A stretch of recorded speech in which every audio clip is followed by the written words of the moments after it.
Today is Veterans Day, so I have a video to say thank you. 1941, a date which will live in infamy. Today, our very freedom came under attack in a series of deliberate and deadly terrorist acts.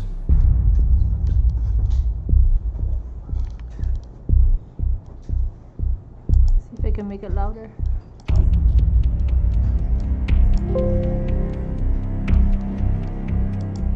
We don't need to hear him louder.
So thank you all of our veterans.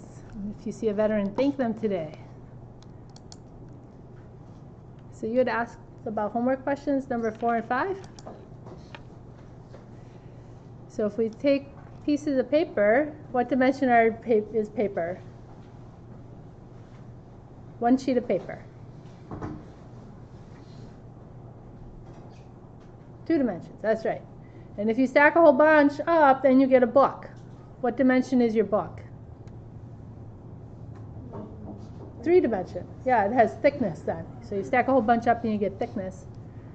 And in a similar way, we expect that since the dimensions we know act analogously with one another, we expect that if you take a huge number of 12-dimensional spaces and stack them up, you would get the next higher dimension as well. Anybody have any other questions? Yeah, I did.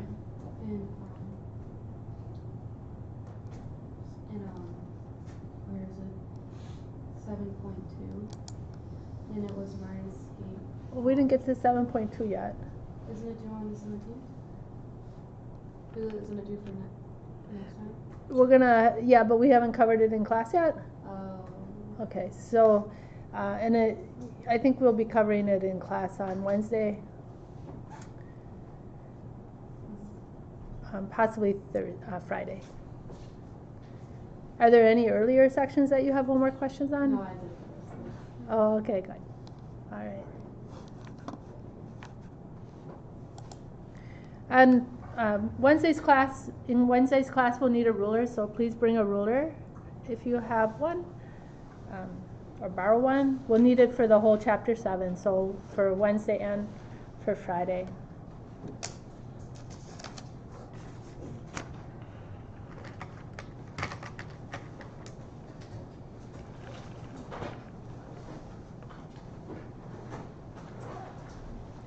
We've been looking at the 4th dimension. We looked at flatland as a way to see how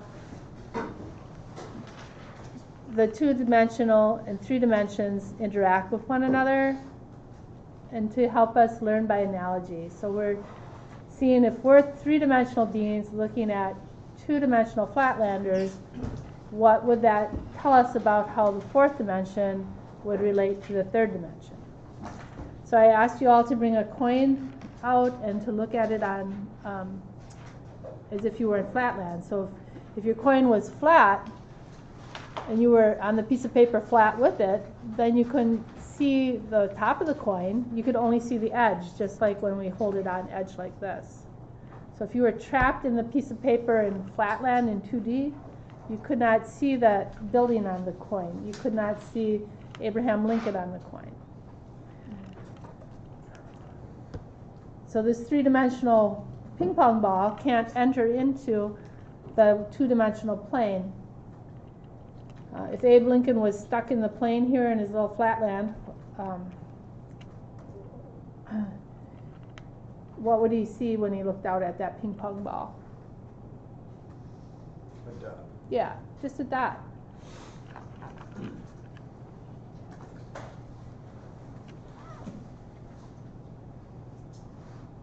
So a sphere in flatland can't actually enter into flatland. It just looks like a dot to someone stuck in flatland. Now you're in 3 dimensions, so you can see the whole sphere, but to the person in flatland, it can only look like a dot.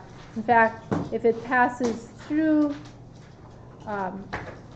flatland, passing through the sphere, if the sphere were diaphanous and it could pass through, then its presence in flatland would grow as it passed through. And we, looking in from 3 dimensions, would say the cross section that we see is a circle, but still, someone actually in flatland would see a dot growing to be a line and then a longer line, because again, they can't lift up their little persons out of flatland and see above, look above like you can. Now, Wait, I'm confused on like the progression of the dots. so the progression of the dot would be as if the ball was sinking through the plane, and then as it passed through flatland, it would, as it passed through flatland, its presence would get larger till it was largest at its circumference around the widest part, and then it would get smaller and smaller, okay, and then it'd come back up again. Well, I don't have it drawn coming back out again, so that's if the ball passes through.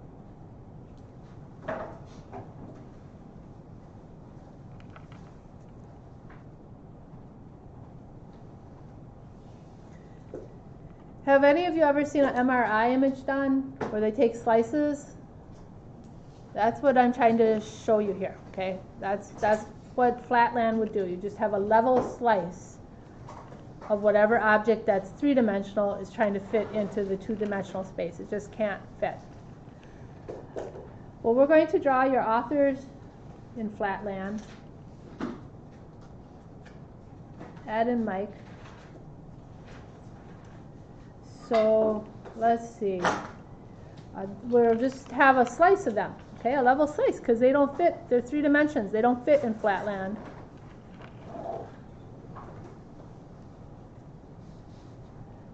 And we'll go ahead and take the slice, I think, that goes right through their nose there in the middle, so we can get their profile. That gives a mouth slice. Yeah. Okay. No ear, though. In fact, no eye, because I took the slice that goes right down the center of their face. However, we would have a slice of brain, so that's good. They can think. And a slice of esophagus, a slice of lungs so they can breathe, a slice of liver. Well, I don't know. I'm not that familiar with the internal organs. Some of their internal organs would be there. And so we'd have a little bit of hair here, okay? So 3-dimensional beings can't all fit their 3 dimensions in a 2-dimensional plane. They'd get a slice.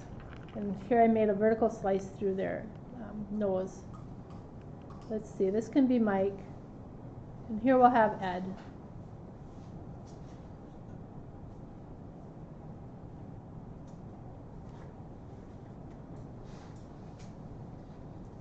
So Ed, I think Ed has curly hair, actually. I've met Mike at a conference. He's a very good teacher. Yeah, Mike Starbird.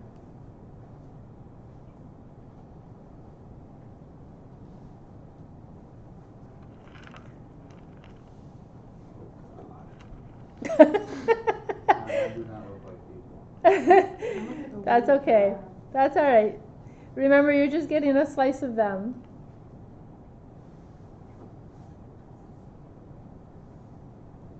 So you can take time here to take a picture of this. This is your 4.7 activity to show you're participating and hopefully visualizing what Ed and Mike look like in Flatland. You're not gonna know what I enjoy looking at these pictures. These are some of the most fun I get to look at all year.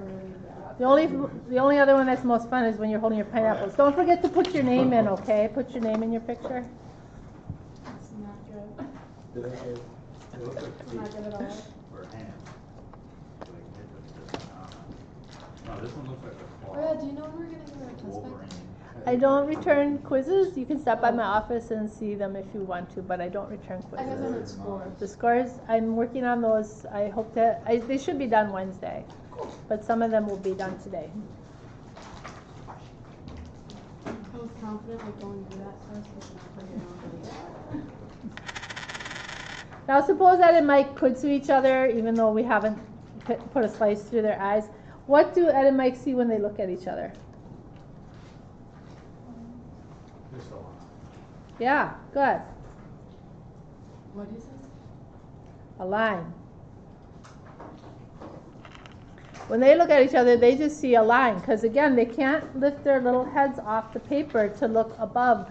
You're looking down and you see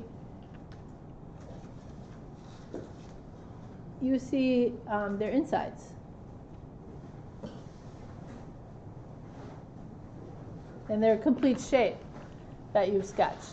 But Ed and Mike, they just see a line when they look at each other, because they're trapped in Flatland. Again, it's the whole looking at the penny on edge instead of looking at it from above. In fact, I can block Ed from seeing Mike pretty easily with just a pencil stroke, right? And I'm going to use a pencil because I'll let them see each other again, right? Pencil stroke. Now they can't see each other anymore. They're blocked. They're blocked from seeing each other.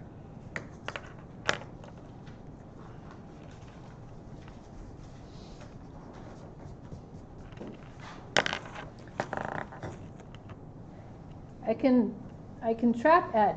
Okay, so I put a string here, and now Ed is trapped. Right? So Ed sees no way out because all around him, Ed sees this line that's encompassing Ed.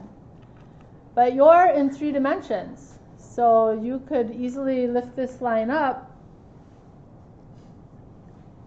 Did I cut the line at all? No, I did not cut the string.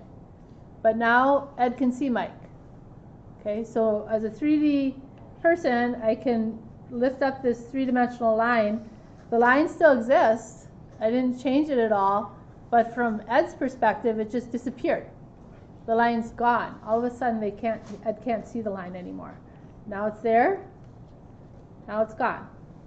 But it's not gone. We're in 3D. We can see the line is still existent, but it's no longer visible to Ed. So we're learning by analogy. We're seeing what would be the difference from 2D to 3D, so we can carry this analogy into the 3D to 4D change. Okay, so let's look at it from our perspective in 3D.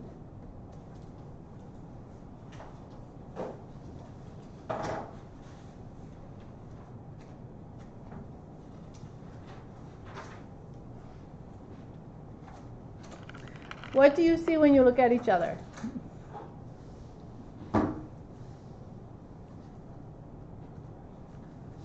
You see wondrous beauty that makes you gasp, right? You see a thin layer of skin. You just see the surface. You see the surface, and that surface is how many dimensions?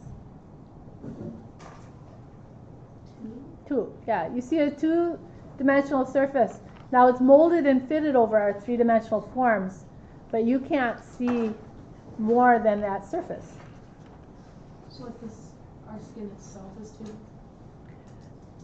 The surface that you see of your skin is 2D. Yeah, the surface that you see is 2D, molded and fitted and stretched. But if we were like to look at someone like Ed and Mike that were cut open on an operating table or something, that'd be 3D? So Ed and Mike, I'm sorry, what? I'm not Like, sure what your question is. But like if we saw a person, like, say they were like cut off like on an operating table or something like that would be, 3D? Whatever you see in 3D, you only see the surface. So even if it's cut open, then you're seeing the 2D surface revealed there. So if I take this apple, I can see this apple's outside surface. If I cut it in half, I still only see the surface that I've revealed. I still only see the surface that I showed. I don't see the whole entire inside. So I'm limited to seeing what is on the surface.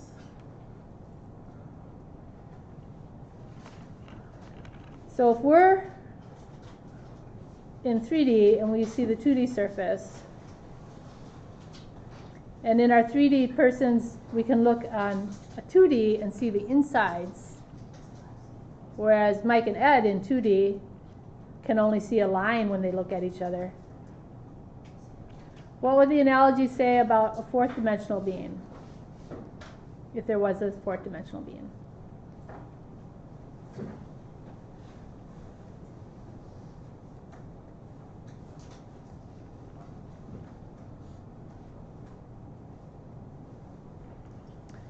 What would a fourth dimensional being see when they look at us, if there are fourth dimensional beings? And this analogy holds, yes. They see 3D? Yeah, they would see a 3D surface. They would see inside of us. They could see the 3D inside all of the little parts of us, not just the surface.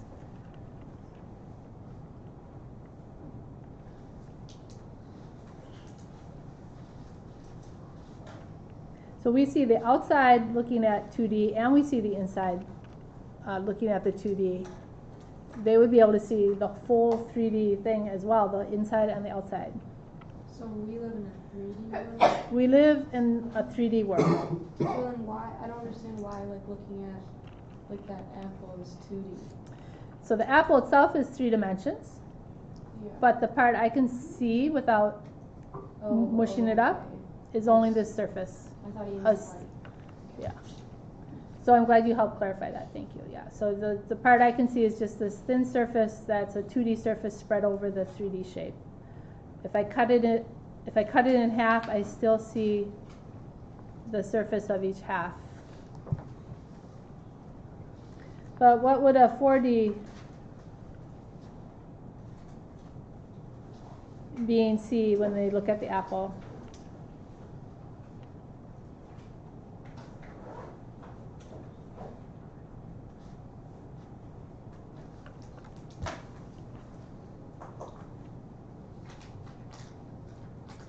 Well, they should be able to see, if the analogy holds, they should be able to see the core, the seeds. They should be able to see everything, the outside and the inside, all of it.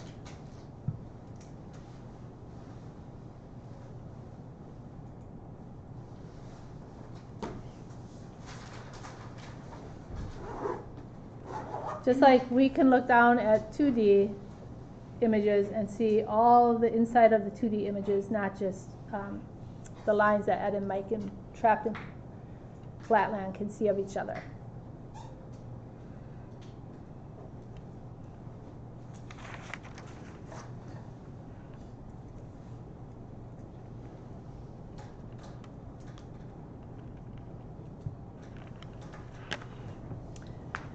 Well, let's take a look at some 2D slices, and you can tell me what they come from. So these are supposed to be slices of cheese, but I thought that would be really messy and gross. So instead they're just yellow paper. So tell me what slices, what shape these slices came from. So these, if these were a block of cheese, what shape was the block of cheese before I sliced it up? What would it be? A sphere, a cheese ball. Yes, that'd be a cheese ball. So just like the ping pong ball passing through Flatland, they're just taking slices like this, cutting it. So that would be a cheese ball.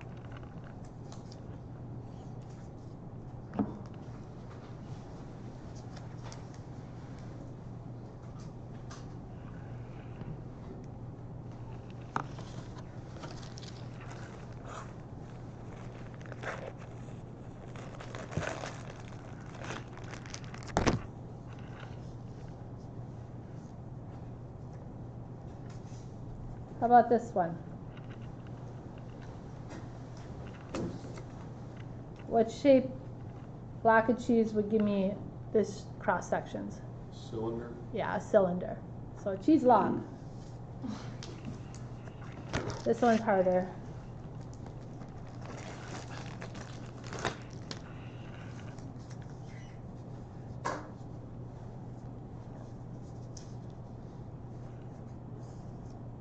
Like a block of cheese?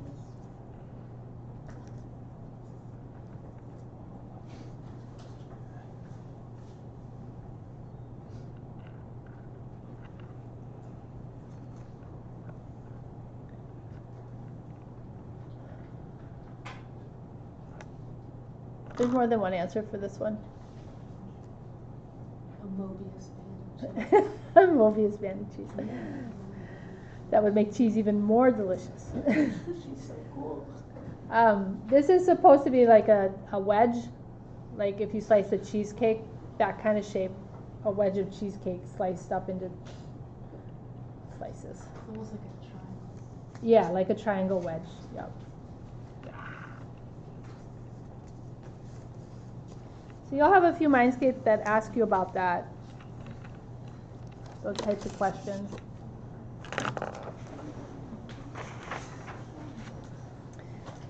Now we're going to use the idea of the fourth dimension to see how we can take knots and separate them. So I have here some 3D strings tied together. Remember when we went and looked at the string in 2D, we could lift it up, and from Ed's perspective, the string disappeared from in front of his face. The string is still there, it's not broken at all, but Ed can no longer see it because it's not in 2D any longer. It's lifted up out of his plane of sight into 3 dimensions where it just, to him, feels like it disappears. We're going to use that idea to separate strings. So this is a Mindscape question. The idea is that you would lift a part of this 3-dimensional knot into the 4th dimension, and it would disappear temporarily from the 3rd dimension, so you could unloop it. We have a picture of that in your textbook.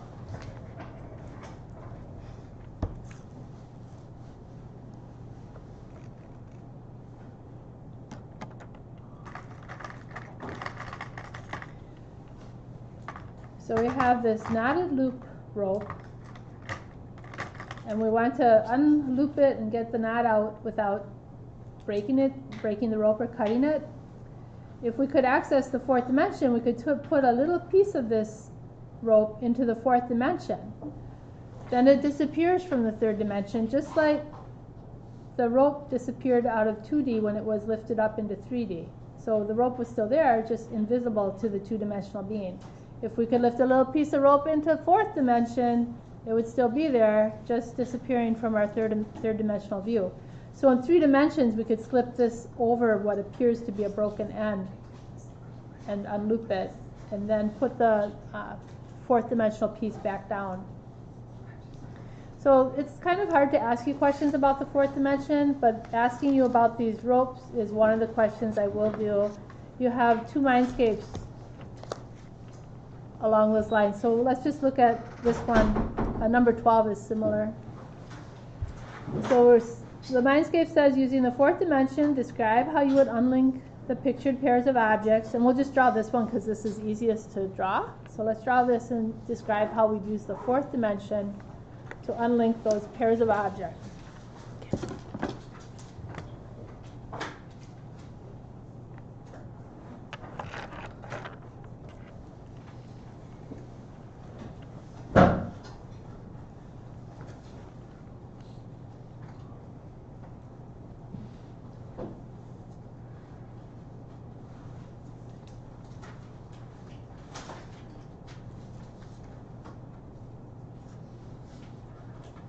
So this is a Mindscape number 11, and again, it's a quiz question that you'll see, or else number 12, which is similar.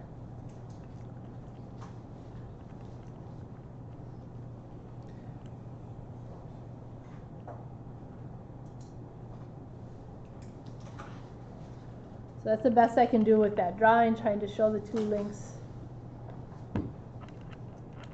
And what we do is what the textbook was describing. Lift a small portion into the fourth dimension.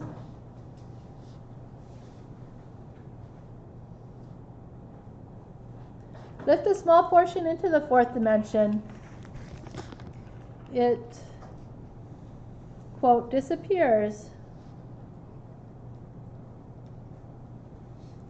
from the third dimension.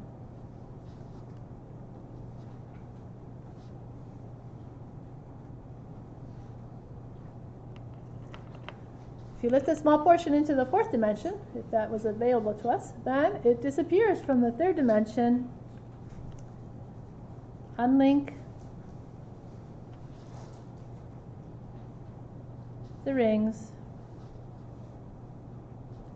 So now you have a little break in one of your rings because you've lifted it into the fourth dimension, but it's not really a break. It just looks like a break in our three-dimensional world. So unlink the rings.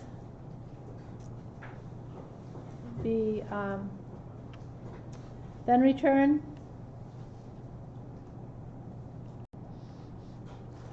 the portion from the fourth dimension.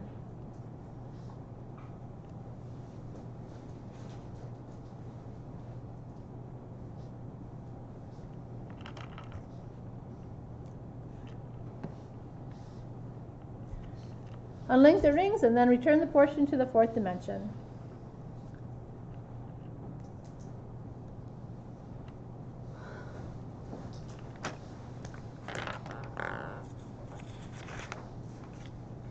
Another type of problem that you have would be Mindscape 9, so that would be another Mindscape I would ask on a quiz. So here we have some, whoops, let me make it bigger here. Here we have some two-dimensional safes. In the pictures below, describe how you would remove the gold bar from the various barriers just by bending and moving the walls in the two-dimensional plane. Indicate which pictures require that you tear the barrier to remove the bar. So the author is envisioning that you can bend these shapes at the corner. So here you could bend these two corners, for example, and then reach in and get the gold bar. Or here you could bend at these corners. But this is completely enclosed. There is no opening or break in the barrier, so there's no place in 2 dimensions to actually bend the corners without creating a tear. So if you're stuck in 2D, you can bend these out in 2D, but you can't remove a piece without tearing it on this safe. This safe also you would have to tear an opening in instead of being able to just flip a side, bend a corner to get inside.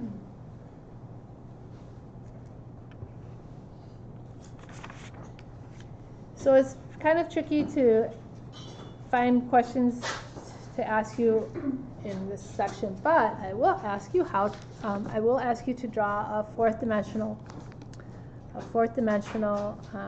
cube. So let's look at that in a little video, and then we'll work on that together.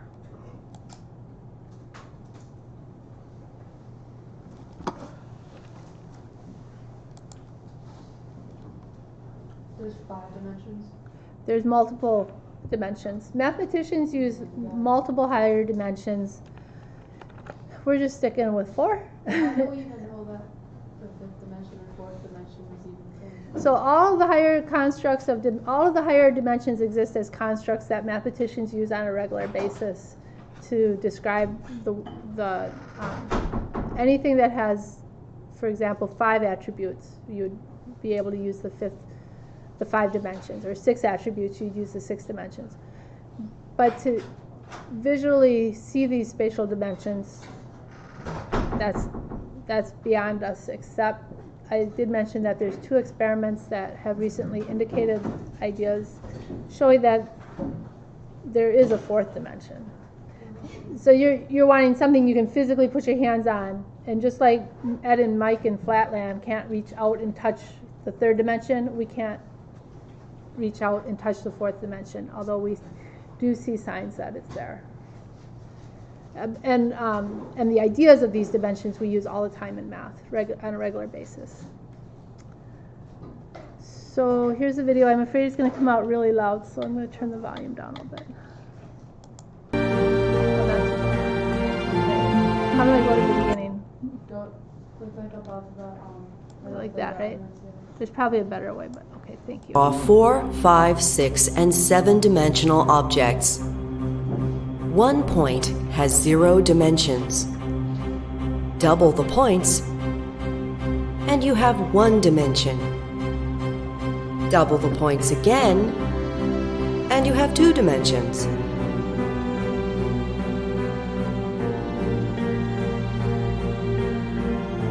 Double the points again, and you have 3 dimensions.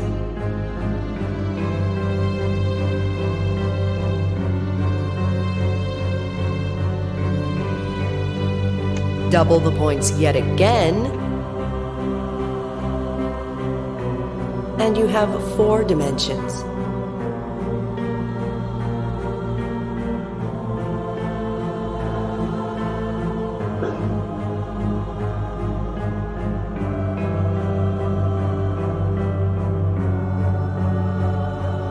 Skeptical? You're watching this on a flat 2-dimensional computer monitor. In 2 dimensions, it's not possible to have 3 axes, each of which is 90 degrees to the other 2. Yet we accept this picture as a representation of 3 dimensions displayed on a 2-dimensional monitor. In 3 dimensions, it is not possible to have 4 axes, each of which is 90 degrees to the other 3. Yet as with 3 dimensions on a 2-dimensional monitor, we can accept that this is a representation of 4 dimensions. If you remove any one of the 4 axes, you will go back to 3 axes, each of which is 90 degrees to the other 2.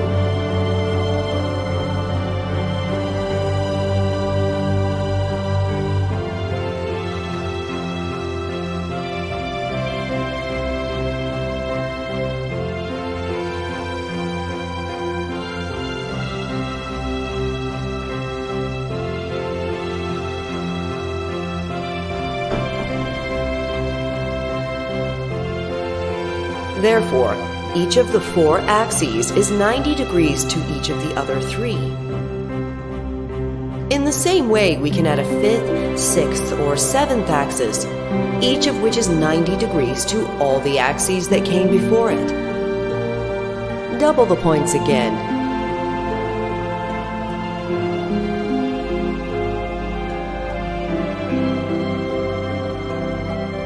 And you have 5 dimensions. We won't have to draw that. We will look at seeing how to draw the 4th dimension, but I think I could show you some here's Professor Norfleet working to show me the Klein bottle in 4 dimensions. So here, let me show you the other picture where he does the work that goes with it. Is this it? No, that's not it. That's not it. Here, there we go. So here's Professor Norfleet's work. He was explaining to me the 4th dimension, the vertices, where to find the vertices, and so we were talking about it. So mathematicians make these 4-ordered pairs or higher on a regular basis, and then we can use them to describe what we can't actually see.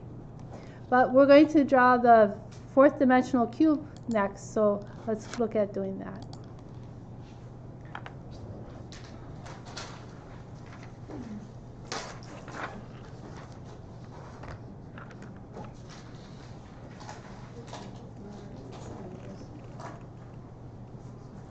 So let's work our way up like we do to know what to expect. So the idea behind drawing these is that when you draw each dimension, you make the successive dimension by dragging your first drawing. So on the quiz, I'll ask you to draw the cube in 0, 1, 2, 3, and 4 dimensions.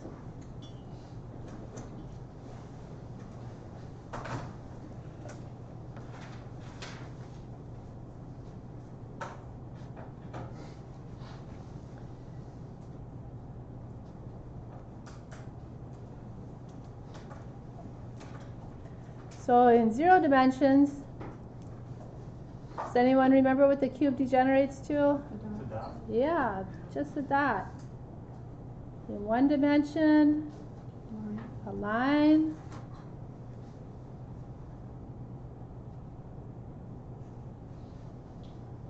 Two dimensions, square, good.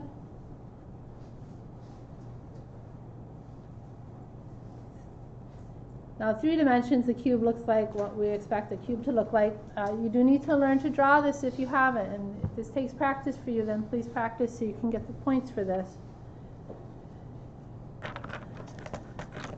So remember to draw a 3-dimensional cube, draw 2 squares offset from one another.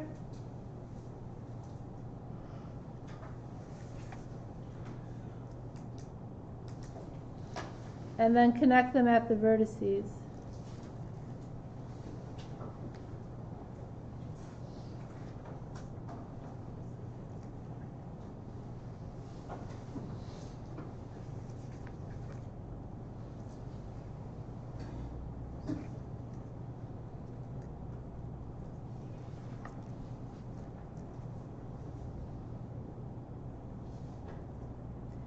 So a 3D cube is drawn by making two-dimensional cubes, which are squares, and then connecting them at the vertices. Because as the video was showing, you can picture each of these shapes as inking up the dimension below it and dragging it. So you can take your point and dip it in a drip of ink and drag it to make a line. You can take the line and dip it in a bunch of ink and drag it perpendicular to make a square. You can take the square and dip it in ink and drag it forward out of the paper and make a cube. So that's how we make we move from one dimension to the next. And by analogy then, the 4th dimension would be similar, and the higher dimensions as well. But we'll just go up to the 4th. So use a straight edge and draw your cubes, and I'll be coming around, and Nicholas will come around too, and we'll make sure you are getting the hang of this. So use your straight edge to draw your cubes offset from one another. So you'll need 2 cubes.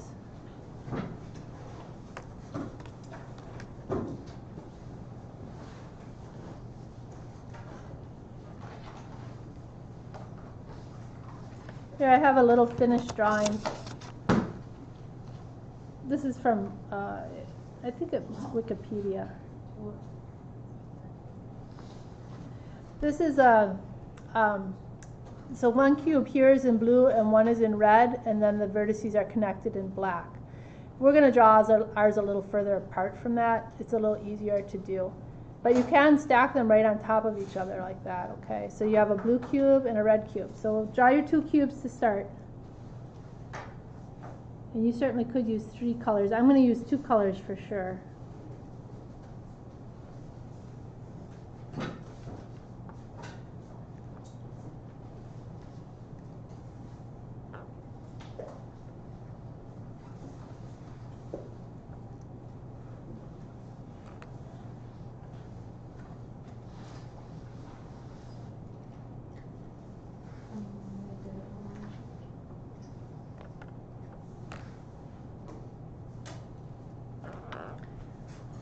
So get your cubes drawn, offset them a little bit, or a lot.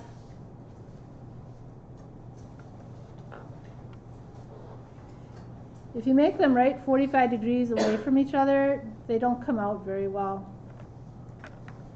They have to be a little different than 45 degrees, like 30 degrees apart or 60.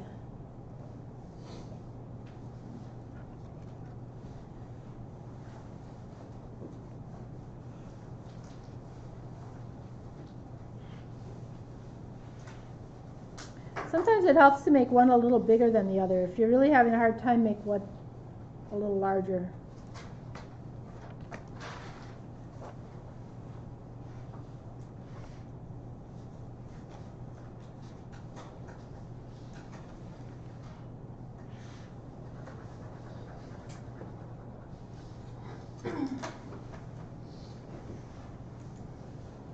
So each cube is just one square, then another square, then connect corresponding vertices. So use a different color to connect the corresponding vertices if you can. And so let's write down what we're doing.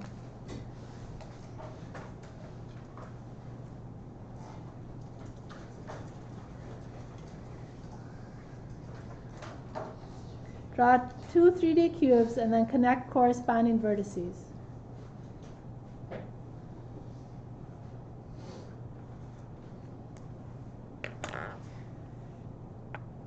How many connecting lines will I be drawing here? How many corners does each cube have? 8. Yeah, so we're going to draw 8 connecting lines.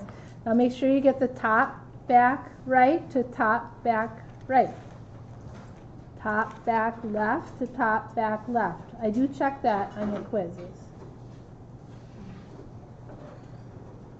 Lower front right to lower front right.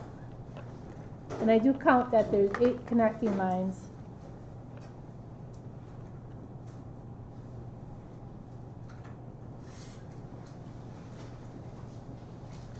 Okay, so lower front left to lower front left. Lower front,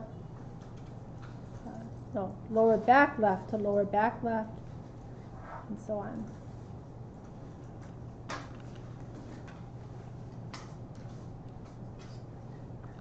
And make sure you don't miss any. There should be 8 connecting lines when you're done.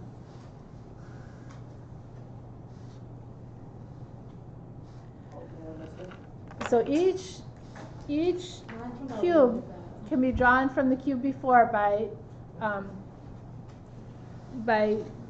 inking it up and dragging it perpendicular. And so that's what we're representing with our drawing. So I'll come around and see how you're doing.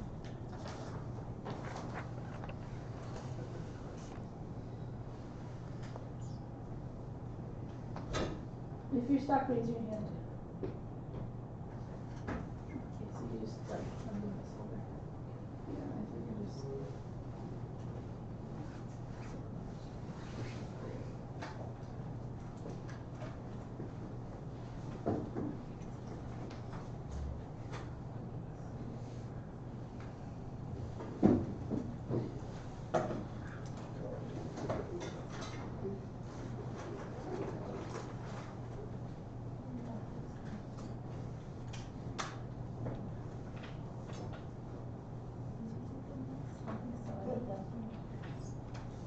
Why is mine turning so weird?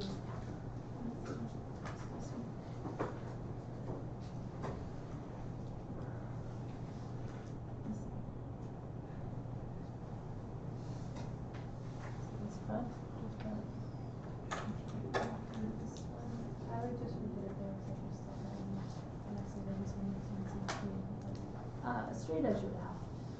You use a straight edge on these, but if you connect it with a straight edge here with a different color, I bet you'll see this looks pretty nice. A different color? Yeah, use a different color for the straight edge and then for your connection, I think it may come out. No, I think that's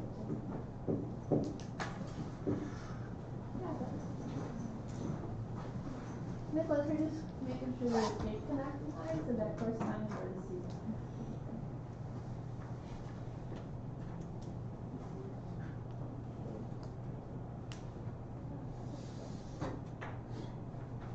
Okay, did you count 8 lines?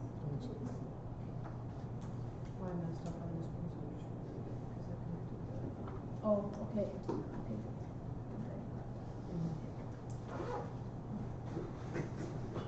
Did anybody not get theirs checked yet?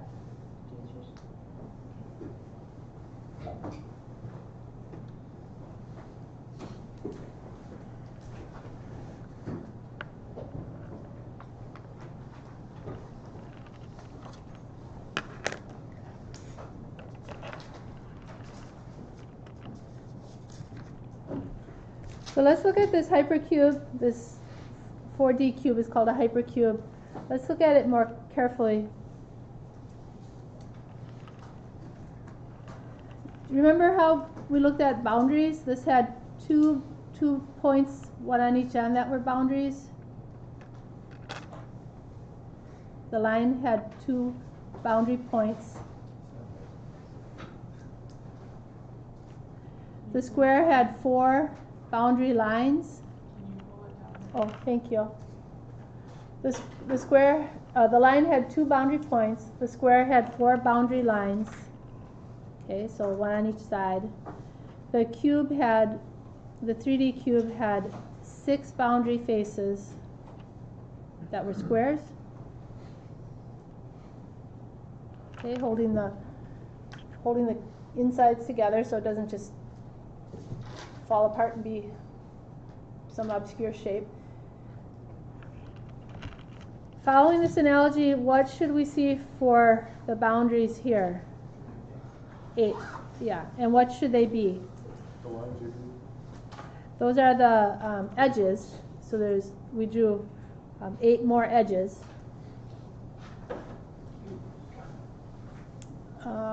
So this has faces that are squares. This has edges that are lines.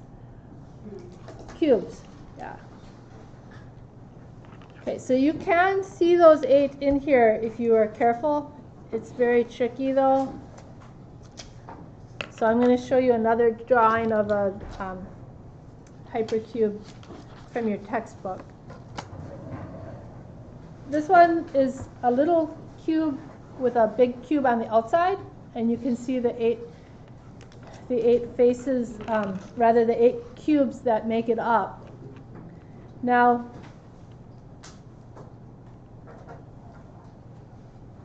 these are not looking perpendicular to the other 3 directions because, again, we're in 3D, so this is a 2D photo of a 3D shape. So there's one cube on the inside, there's the big red outside cube, and then there's 6 more cubes connecting faces of the small cube to faces of the large cube. So that's another view of what you just drew. What dimension is this? So this is your 4D cube. Your 4D representation of your cube done in 3 dimensions though, because we were trying to draw ours on paper in 2D. The other thing I brought is this representation. So this is your unfolded 3D cube. So if you take your cube and you unfold it, you have 6 faces all spread out. Well, you can do that shape in 3 dimensions as well. So here's another form of your hypercube, a 3-dimensional representation of your hypercube. It's 8 cubes, 8 3D cubes put together, and I've numbered the sides that would have to be attached in 4 dimensions. So this side and this side go together, this side and this side. The tricky one that you can't do in 3D is to take this bottom and connect it to the top. So lots of representations of the 4D cube, or at least several. We're going to focus on this one, although I have seen students draw this one too if you like this one better and want to practice drawing that. I think that's all we're going to look at in the 4th dimension, except on Wednesday I'll see about answering your questions about the 4th dimension. I'll see you then.